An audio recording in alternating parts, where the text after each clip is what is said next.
welcome to another great episode here at the Sound of Orange with me, Diego, and Matt. As you know, today we have another great topic for you guys.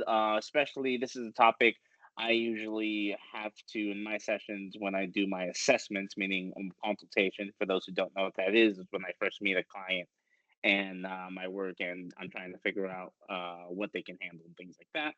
So I think this topic here is knowing what intensity is a good intensity for you, is learning how to find that. For most people, they don't know, and I think this is a good thing to at least bring light to as far as that goes. So, because as you know me, I'm an ox, so I'm always going at 10, 100%, just really going for it. I'm kidding. I'm actually rarely going at 100%. Let that be known when I'm training guys. So that's one of the good misconceptions we can also debunk when we talk about this is knowing how hard is actually too hard or is hard enough, you know. So Matt, Yeah. when it comes to your clients, what do you Mhm. usually like to like when you're trying to figure out a good intensity for your consultations or whoever you're meeting or clients you already probably had for a while? What is a good like spot that you find works best with your clients? So I find that most people they'll fall into kind of one or two camps. They'll either go way too easy and like they just don't really know how to tap in and push. And then you have the other person that will kind of go all out, all the time. But that person's also susceptible to, burnout and quitting. So neither are really where we want to be. I think the key is trying to find somewhere in between. So, but I think we first have to define what does intensity mean, like how are we determining that. I think it also has to do with the training modality, but because a lot of people just think intensity means if I'm sweating or if I'm out of breath or if I'm tired, but intensity, in terms of let's just say strength training, right? It might be how close somebody is, to what we call failure on a set. They can't complete another rep with good form, and that's what I look for with intensity in terms of like weight training. Now, there's different times for different things. With a well balanced program, there are times where we really push, where we go into that, let's say, 10 out of 10 effort. And then there's times where we want to dial back. And for, a lot of our audience who might be, that corporate professional, somebody that works, a very stressful job, a lot of what I tailor the training to is going to be based around what their lifestyle looks like and what that season of life is. If somebody is in a very stressful season of life, I might pull that intensity back because there's already a tremendous stressor on the body from what they're going through, whether it be professionally or even personally. And there might be times where it's like, no, like you're ready, let's dig in, and then we strategically really push, pedal to the metal. So the answer in terms of finding that right balance is what is that person starting off at intensity wise, and then where can we then adjust it um, so that they get the best results that they are looking for. So that's really how I gauge it. I see where they're currently at, where their bottlenecks are, and then I really adjust from there. See, what I like to do at times when I have somebody who is coming, I like to figure out what, as I call it, I like to assess my people. So when I have somebody in that space, meaning I like to see what they can handle and what I have to work with. Because as you know, some people, as if you have those people that go too easy, I was like, let's see, is that like because you just don't want to move? Is that because you just don't have like the will to really push it? I got to see where your limit is. So if you're with me, usually I can guide a pretty safe workout where it's very intensive, where the person doesn't really pass out, but they like, okay, they feel it. And I was like, okay, so they're willing to go to this level and they can hang at this level if I need them to hang at this level, which let's say I push them all the way to an 8. And then there's some people that I find out, okay, you're not willing to go past like out of the scale of 1 to 10, 6. Like I'm learning you're quitting on me at 6, so I have to like find a way to make you build past that level with a safe manner. Meaning maybe we're at 5 for a while, and that's where I can flirt with, and then every now and then push it. But every now and then too, I would like to have somebody let them, and I'll let them. I'll be upfront. I was like, hey, today's gonna be tough. Just let it be known. I just woke up, chose violence. Today's gonna be real tough for you. Just for me to see. also progression. So I also like to mess with intensity with progressions, meaning, all right, we've been training at a five. I'm about to show you what you can actually push if you wanted to push, or if you had someone to push you, so you can now reach these new levels of exercise or intensity. It can be from going on hey, we're going on a big hike. I would get someone on the treadmill and I'll put that incline all the way up, and they'll be fighting for their lives, but they'll be like, look, you made it. So little things that can be that, or a hard Tabata workout. And I'm like, hey, this 10 minutes is gonna suck, but you're gonna see that you're willing to power through now and things you couldn't do before. Yeah. It is important to set that expectation. And I think if like our listeners are wondering, like, how do I know, where I'm at, how do I know it's right for you?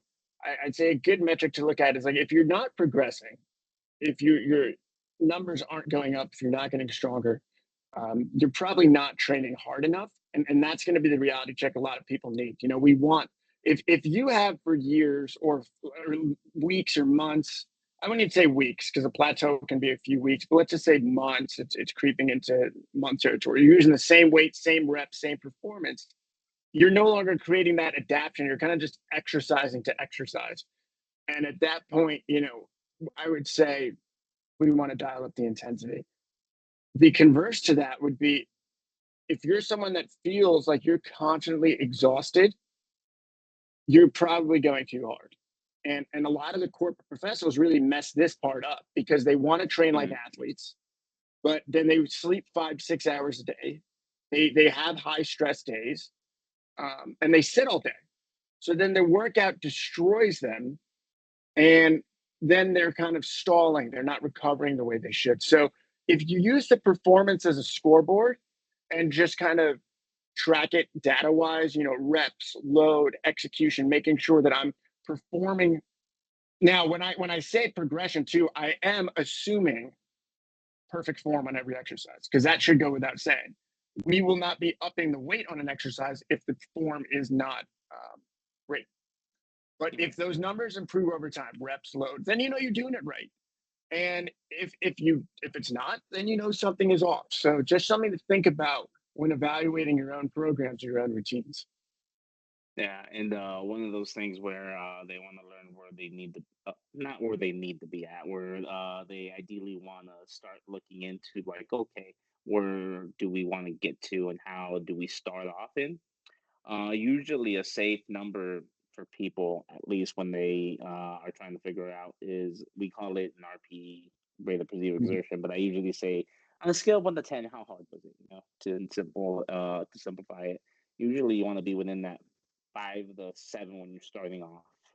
You know, 1 to 5, okay. If unless you're focusing on just like technique base, if you're like, I just want to learn and make sure I can move everything around in perfect technique before I even push it to anything, that's fine if that's what the you're going for. But if you really go for the gym for, yes, it could be anything in the gym or anything health wise. If you're gonna go for what you would call it, yeah, strength training to cardio base to whatever it is that you're trying to perform. You usually want to challenge the body somewhat. So most people who are starting off in the corporate world should try to reach a 5 to 7 type of like, how hard was that?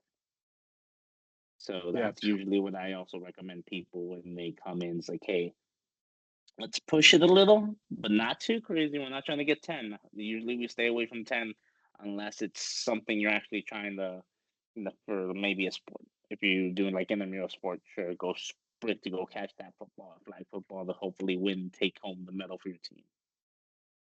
Yeah. Um, And no, that's such a great point. And when people, and there is a time and place for everything. So if it is going to be a 10, it has to be for a very short burst. You're not going to be able to sustain that over a 45-minute workout. Nobody is.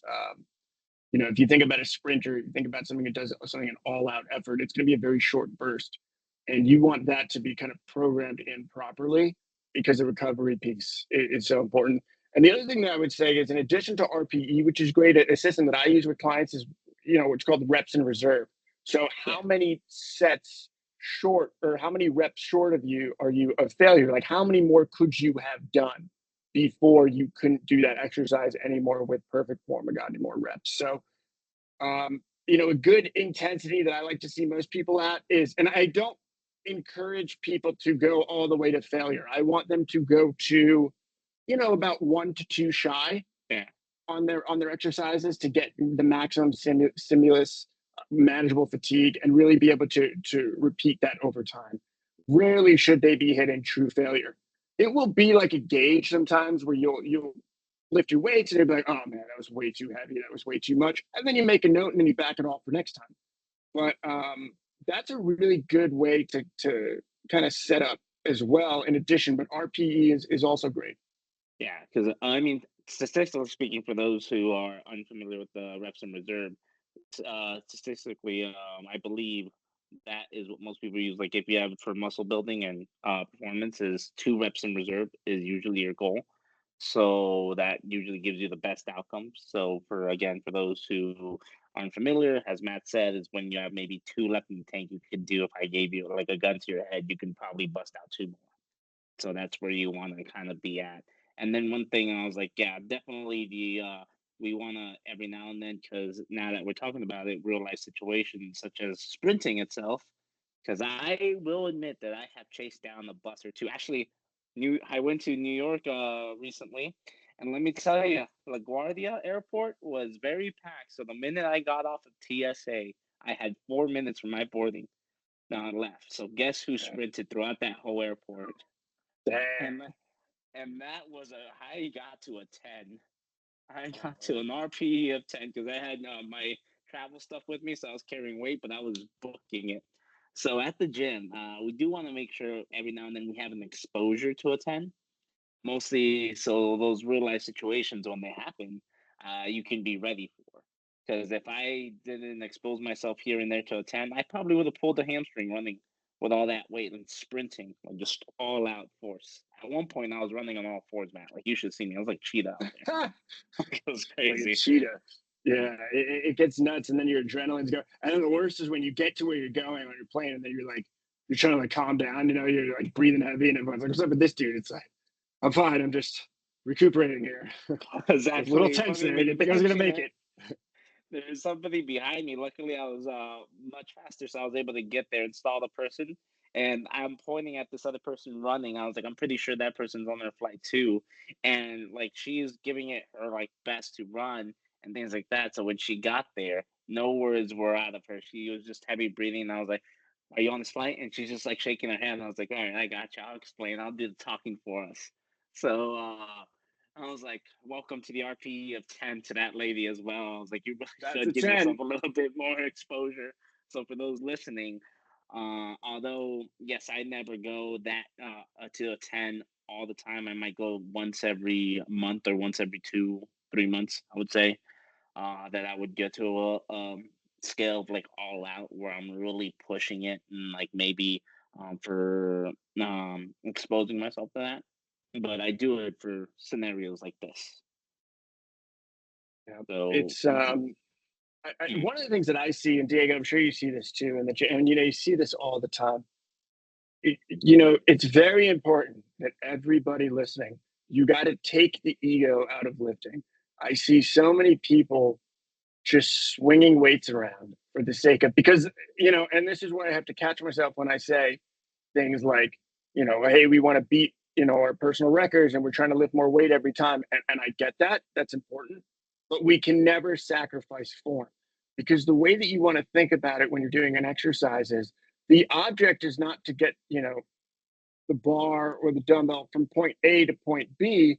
It's to get the object from point A to point B using the intended muscle. So that's where the form comes into play. So you really want to make sure, especially with talking about training intensity or just training in general, you're taking that ego out of it and you're understanding that I can only do so much with perfect form. I'm just going to have to get stronger. Yes, we can lift more weight if we start swinging, if we start manipulating our bodies, and put ourselves in a position. But that only leads to overtraining, injury risk, and you're not going to gain. You're not going to get anything out of that. There's something called, the minimum effective dose. We want to tap in to the minimum amount that we can do to get the stimulus that we need to grow, and then we really want to be done, because everything after that is not going to elicit more growth. It's only going to create more fatigue within the body and make it tougher to recover. So it is such a balancing act. And I just, because I've seen it for years, Diego, I'm sure you Yeah. have too. And it is just, the form is so important. And if you don't know if you're doing exercise correct, that's where, obviously a trainer, that's where, taking a video of yourself, because if you're watching a video of how to do an exercise and then just trying to do it yourself, I can guarantee you it's most likely not going to look just like the video. It takes time to get that coordination, to get that ability to replicate an exercise that you see someone else doing, even if it's, Mm. even if it's like a single joint movement. So it's just Yeah. leave the ego out of it would be a huge tip. And then again, patience does take a lot of time. I've seen actually a lot of sessions, and then I train. People get mad because they can't get in the first like few tries that we're teaching it. And I'm like, I worked 5 years to master this. You thought 12 minutes. I was like, oh yeah, I'm gonna be at the Oh same level yeah, as you are. especially for what you do, man, with the kettlebells. Like those are very technical movements. Like it So, is going to take a while. There's a mhm. lot of moving parts. Yeah. And for those who don't, that look is like how do we become so good at it? I was like, Matt and I, we put it, and it takes a lot of volume, so a lot of Yeah. practice, a lot of practice. But yeah, patience it took, and then every now and then, once we mastered that technique with all the volume we put in, then we went to those higher intensities. So that's why when we start off with that 5, 6, then we jumped to that 7, 8 once we got really there, and then yeah, the other part is we understand what the intensity we should be aiming for. Now we got to go to the other side and like, all right, now we got to understand when not to take it to that intensity. So it's very important once we put in that work and that volume of on the load on our body, and we make sure on days where we feel, because you'll feel very sore once you get there. Every now and then you'll feel sore, and that's usually the first like, okay, that's the first check-in in my like I probably shouldn't go at it again. So it's very important to take those rest days as well and make sure once you're going once you pushed it to a limit, kind of step back. So it's like that line of um what's it in economics where it takes dips up down. I forget what the uh that graph is called, but ups Yeah. and downs is how exercise should go. Days get tough, days flow, days drop, days get tough, and that's kind of where we want to be in that our intensity scales. Sometimes we want to be up here, sometimes we want to be right there in the middle, sometimes we want to drop it all the way down low, and then work our way as we go along. Yeah. I mean, this part, it's so important for folks because we all want to progress, but really, depending on what your goal is now, let's say we're cardio, I think can develop a lot faster in folks. You can go from not being able to run a mile and then all of a sudden a few weeks, it's like, oh man, I'm not as tired. You can go a little further, you can go a little further. The muscular system is a lot slower. Like putting on muscle is a glacial pace. It is Oh, very slow. Like you got to set those realistic expectations. So this idea, like we're always playing the long game.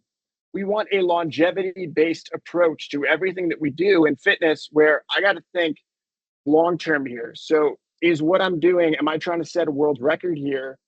Am I getting paid money to do this? Probably not. So I don't need to risk my health to pull this bar off the floor or to do this thing or to feel like I got hit by a Mack truck because I got to come back again either the next day and do it again or the next week or next year.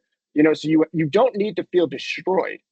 yeah, You just need to be able to beat your last performance, get a little bit better, and then day by day you're getting stronger with perfect form. And then once you master a skill, then you can really learn other skills. But I just see people just they have no, I don't know if it's just a lack of focus or it's a lack of, really I think it stems from a lack of planning too. So it's yeah. just a lot of random, there's no programming that goes into it. And programming is so important from your rest periods to your tempos to what is the goal that we're trying to elicit here. That's going to really drive what your intensity is. And any really good program is going to take that into account. Mhm. Like, here's a fun example of what I did for because one of the things that I for at least where this intensity would help all my whoever's listening is people who come take my classes at the corporate gyms. because I put the class in a way where you get what you put in, you know? You choose your own intensity. I have the program here, but I don't choose anybody's weights. So the last class we did was called the ABC complex, where we did two kettlebell cleans, one kettlebell press, three kettlebell front squats. Every minute on the minute, we do one round. So if you go for, say, I chose to do 250s, it was enough to challenge my body pretty well because I joined them in that class. But if someone who was new and went too high on that scale, be like, oh, I'm gonna do 60s because of the ego, and be like, oh yeah, I'm gonna do more than me. Uh, you now that's where we have to understand where programming will come into effect. I have everything here, but you have to also meet me in the middle by choosing, hey, these are the weights I recommend. Make sure you take the ego right out of it and build your way up as it goes along. So the intensity factors of all those things take into account all those injuries that we talk about all the time and stuff like that. Because one thing I don't want to do is kill anybody in my class. That would not be ideal. Ideally, we don't want to kill people in our classes. We I want them mean, to that's be. what every trainer brags about. Like one day I will like make somebody have a heart attack. That's how good this program's gonna be. It's gonna kill them all. But Yeah, and ideally, you I know don't what? want That's that. that's a very inexperienced trainer. I think everybody in the beginning might say, like, listen, anybody can create a workout to make somebody puke, or make somebody throw up, but that's not what it's about. It's about, can you make a workout that allows someone to progress and then want to come back the next day and then get stronger over time. That's the art of it. It's not Mhm. just putting all these things together. Now, could you put a boot camp together that is tough, and you're doing it for a particular purpose? Of course. But I can't go into enough. Like, you have to be very strategic about Mhm. what are you trying to do, and then execute that so that you get the intended result. Because otherwise, then it's like, what are we doing? Yeah. So for those who hopefully uh listen to this, make sure when you get there, um when we set up a plan, it's for a reason. Understand it, and the lack of hopefully, I'm gonna call it being humble, you know, with your weights and your technique and your and the process of it. Because again, going too fast, too hard, too fast is probably the biggest poison that most everybody when we start off happens. Especially when it comes to how intense we want to go, where everybody just wants to go to the 100 immediately. There's no, Yeah. let's bring it in slowly. No, we're just gonna go for it all, and Yeah, show me the so guy that's just disciplined, that's just been doing it for years, and that's the person that impresses me. I don't, the person that does it hard one time and then never comes back, like, that's whatever. But the person that does it day after day, like, and slowly gets stronger and disciplined and is in there like that, that's impressive. very. So for those who are listening, hopefully again, this topic was very helpful and it was very informative. So when you do get into the routine or you are into your routine and you're trying to figure out where to evolve in the routine or how to begin the process of evolving in the routine, hopefully this is a good guide of learning to get yourself going. Be like, okay, this is how I'm going to start approaching things in different ways, especially when it comes to working out. Other than that, Matt, do you have any closing comments to give to the folks? I think we touched on it all. I think we touched on it all. Be smart about your training. Balance it out, and keep on progressing. That's how you'll know. That's how you'll know if your intensity is right. And then one day, hopefully, it serves you the purpose of chasing down your gate at LaGuardia Airport with a 4 minute rundown. That's right. That's right. All right, guys. Other than that, as always, it's been a pleasure. This is Sound Orange Man Diego. And if you have any comments and concerns, please throw them down. We will try to answer them when we can. And hopefully, we'll see you on the next episode with another fun topic brought to you by us. Awesome. Bye bye, everybody.